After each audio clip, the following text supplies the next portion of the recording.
tương tác giữa Hứa Khải và Đàm Tùng Vận thật dễ thương. Trong buổi phỏng vấn độc quyền với fan hâm mộ, cả hai trông rất vui vẻ khi cùng nhau lật dở cuốn sách giải đáp và những khoảnh khắc khiến fan tin rằng họ nên hẹn hò thôi.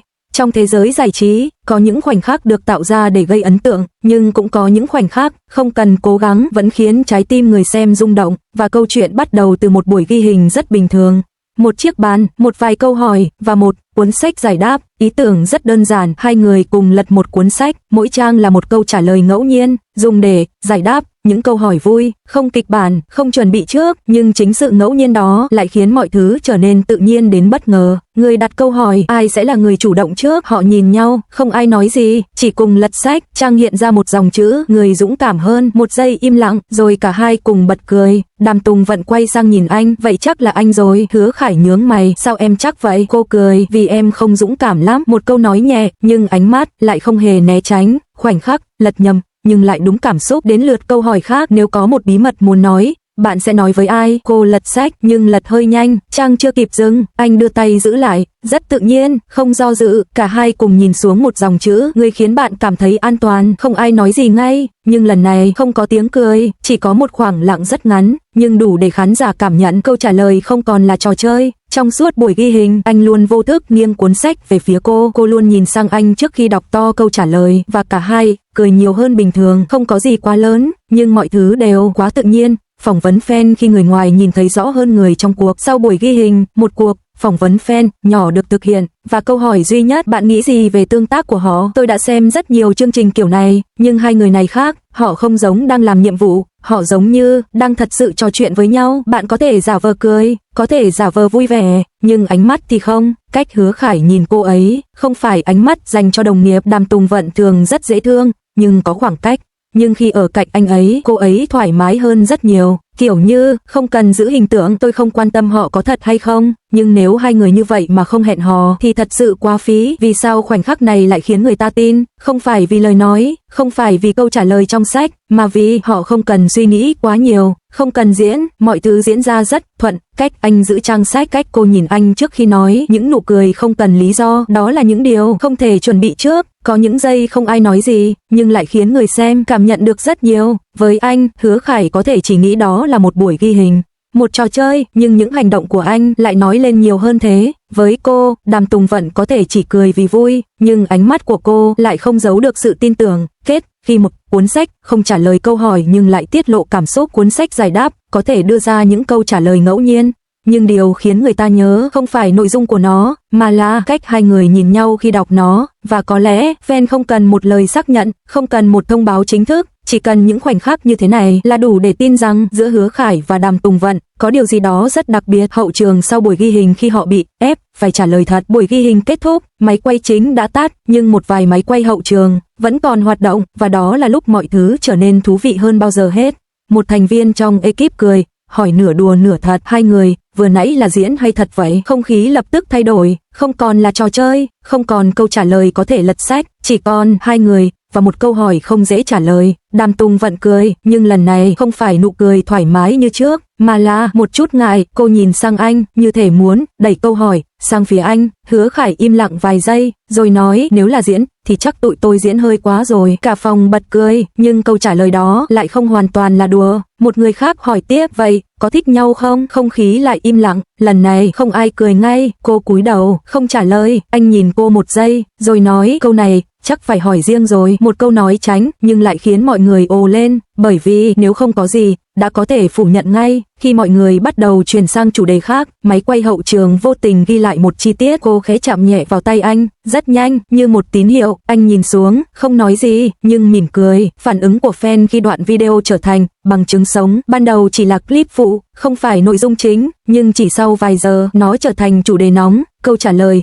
diễn hơi quá rồi. Khoảnh khắc im lặng khi bị hỏi, có thích nhau không? Và đặc biệt, cái chạm tay rất nhẹ. Mọi thứ được phân tích tua chậm, zoom cận, thậm chí ghép lại với những khoảnh khắc trước đó. Đây không phải phản ứng của hai người bình thường. Nếu không có gì, sao lại không phủ nhận cái chạm tay đó? Quá rõ rồi. Một bình luận được chia sẻ rộng rãi, họ không công khai, nhưng cũng không hề che giấu. Hàng chục nghìn lượt thích. Phe lý trí chưa có xác nhận, chỉ là tương tác thôi. Phe cảm xúc không cần xác nhận, nhìn là biết rồi. Nhưng cả hai phe đều đồng ý một điều, giữa họ có gì đó rất thật. khi câu trả lời không nằm ở lời nói mà ở phản ứng. Họ không nói có, cũng không nói không, nhưng chính điều đó lại khiến mọi người tin hơn, bởi vì những gì họ không nói lại rõ ràng hơn bất kỳ câu trả lời nào. Và từ khoảnh khắc hậu trường đó, câu chuyện của Hứa Khải và Đàm Tùng Vận không còn là suy đoán, mà trở thành một điều ai cũng cảm nhận được dù chưa từng được xác nhận. Khoảnh khắc lỡ lời, khi bí mật không còn là bí mật. Buổi livestream hôm đó được lên lịch như bao lần khác, một buổi giao lưu đơn giản, trò chuyện, trả lời câu hỏi, tương tác với fan. Không ai nghĩ nó sẽ trở thành một cột mốc. Họ ngồi cạnh nhau, khoảng cách vừa đủ, nụ cười quen thuộc, fan liên tục gửi câu hỏi, hai người có thân nhau không? Ai là người hay nhắn tin trước? Những câu hỏi quen thuộc, và những câu trả lời cũng quen thuộc. Một bình luận nổi bật xuất hiện, nếu phải chọn một người để ở bên cả đời, bạn sẽ chọn ai? Người dẫn chương trình đọc to, cả hai cùng cười, như thể đây chỉ là một câu hỏi, cho vui. Hứa Khải trả lời trước, không suy nghĩ quá lâu, không chuẩn bị, chỉ nói rất tự nhiên, nếu là ở bên cả đời, thì chắc là cô ấy rồi. Anh vừa nói xong, cả trường quay im lặng một giây, anh khựng lại, như thể vừa nhận ra, ánh mắt hơi thay đổi, nhưng đã muộn, câu nói đó đã được nghe. Đàm Tùng Vận không cười như mọi khi, không lảng sang chuyện khác, chỉ nhìn anh rất lâu, rồi khẽ nói, anh chắc chưa? Một câu hỏi nhẹ, nhưng mang theo rất nhiều ý nghĩa. Livestream vẫn đang diễn ra, hàng nghìn người đang xem, không ai rời đi, không ai nói gì, chỉ chờ câu trả lời. Anh không cười nữa, không né tránh, chỉ nhìn cô, và nói chắc một từ, nhưng đủ để thay đổi tất cả. Khoảnh khắc xác nhận khi họ không còn che giấu, không cần thêm câu hỏi, không cần ép buộc, cô chỉ gật đầu, rất nhẹ, nhưng rất rõ, không ai yêu cầu, không ai nhắc, nhưng ngay lúc đó cô đưa tay ra, anh nắm lấy, giữa livestream, trước hàng ngàn người, không che giấu, không do dự, người dẫn chương trình không giấu được bất ngờ, ekip phía sau xôn xao, còn fan gần như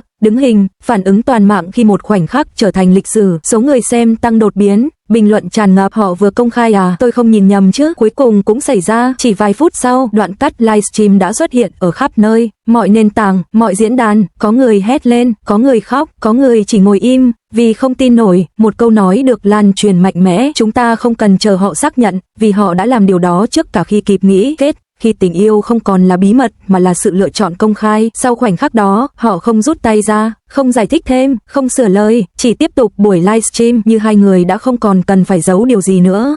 Và có lẽ, điều đẹp nhất không phải là lời tỏ tình, mà là khi bạn vô tình nói ra điều thật lòng, và người kia không hề lùi lại. Câu chuyện của Đàm Tùng Vận và Hứa Khải, cuối cùng không còn là suy đoán, mà trở thành một tình yêu được nói ra trước cả thế giới, một cách tự nhiên nhất. Cuộc sống sau khi công khai, khi tình yêu bước ra ánh sáng, sau buổi livestream đó, mọi thứ thay đổi, không còn là những ánh mắt lén nhìn, không còn là những câu trả lời nửa đùa nửa thật, mà là một mối quan hệ được cả thế giới biết đến. Những ngày đầu ngọt ngào nhưng không dễ dàng, ban đầu, mọi thứ giống như một giấc mơ, họ không cần che giấu nữa, có thể đứng cạnh nhau tự nhiên, có thể gọi tên nhau không cần né tránh, có thể cười thoải mái trước ống kính. Những khoảnh khắc tưởng chừng rất bình thường, lại trở nên vô cùng quý giá. Nhưng cùng lúc đó, một điều khác cũng đến, sự chú ý, áp lực dư luận khi tình yêu không còn là chuyện của hai người. Sau khi công khai, mọi thứ họ làm đều bị soi, đi đâu, gặp ai, nói gì, chỉ cần một chi tiết nhỏ cũng có thể trở thành chủ đề tranh luận, không phải ai cũng ủng hộ. Có người chúc phúc, nhưng cũng có người nghi ngờ, chỉ là PR thôi, không thể lâu dài đâu, chắc chỉ vì phim. Những lời nói đó không ổn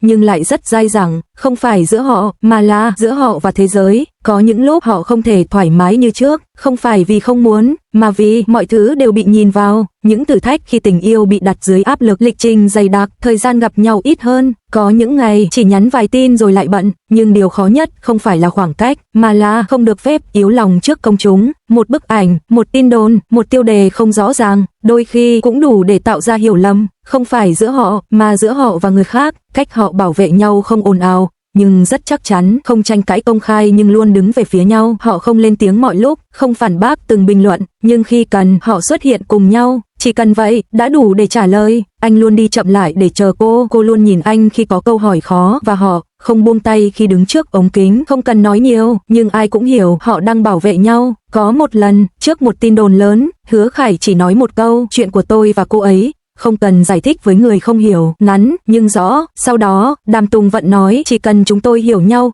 là đủ, không phản bác, không giải thích, chỉ là tin tưởng. Khi tình yêu không còn là cảm xúc mà là sự lựa chọn mỗi ngày. Có thể trước đây họ đến với nhau vì cảm xúc, vì rung động, vì những khoảnh khắc không kiểm soát được. Nhưng sau khi công khai, mọi thứ thay đổi. Tình yêu không còn là điều tự nhiên, mà là một lựa chọn. Chọn ở lại, chọn tin tưởng, chọn nắm tay nhau ngay cả khi thế giới đang nhìn. Và có lẽ, điều khiến tình yêu của Đàm Tùng Vận và Hứa Khải trở nên đặc biệt không phải là cách họ bắt đầu, mà là cách họ không buông tay khi mọi thứ trở nên khó khăn.